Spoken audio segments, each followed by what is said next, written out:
been a beautiful day. I'm starting to complain because of the heat already, but the minute I pull this thing out, you see what happens. Anyways, on with the show. Canopy Phase 5 endo frames, where the inner part of the frames are up. Target's looking good. I've still got, I'd say 17 inches plus another 16 or 15 inches to go. I don't know the exact height of this. It could be 2 inches. That could droop another 2. It's gonna come together. I don't really like that angle. I just noticed it when I placed the ruler on there. So I can edit that. It's not a big deal.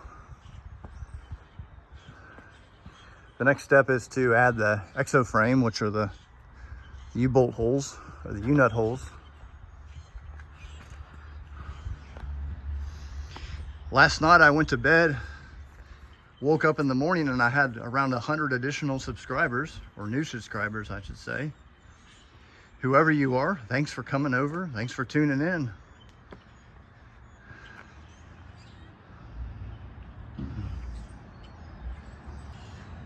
Don't really have a whole lot to say this time.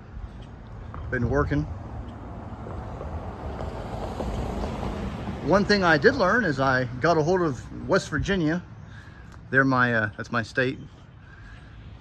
And I got a hold of the DMV, and I learned that I can haul 8 inches, or sorry, 8 inches, 8 feet without a permit. But I need a permit at 8 feet. However, a permit is only $20 for a trip, and I can haul up to a whopping 120 inches without a need for, you know, an escort or flag cars or a 19 axle lowboy. So that's really good news.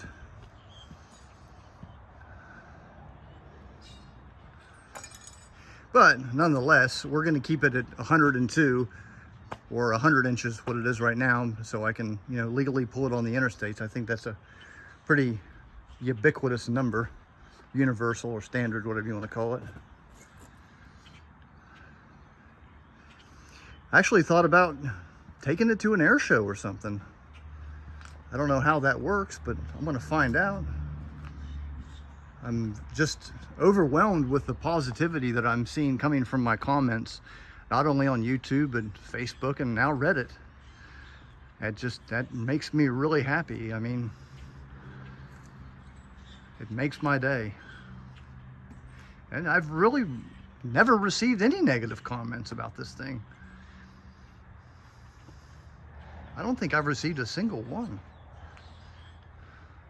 Just a reminder to everybody who's new or hasn't seen my other videos, I'm not building an airworthy aircraft. To think that I'm building, or be fooled by me that I'm building an airworthy aircraft it's crazy. Once again, the B-36 has a 230-foot wingspan. It would take a multi-million-dollar facility just to house this project. And I am not a millionaire. Furthermore, once we got it to the project location, it would take an additional millions of dollars to transport it. I mean, because it's, like I said, I'm not an aeronautical engineer. I don't know what it takes to build something that's airworthy, that the FAA would certify, not to mention an insurance agency would insure. So I'm not even going to speculate, but people over the years have thrown around the figure of billions and billions of dollars to do so. I'll go with that. And it's just to invest this much money into an airplane is just, it's silly. I mean, it would have to be a corporation with multitudes of employees just to maintain the aircraft, to change the spark plugs, to do all the things that, you know, keep an annual inspection up to date, yada, yada, yada. Things that my wildest dreams have yet to even come close to revealing to me. So don't ever be disappointed when you realize that this is not an entire aircraft build. I'd like to try, like I said in my other videos, show me the money and we'll build an entire airplane. Well, until the next episode, thanks again for you guys supporting me, and we'll see you next time.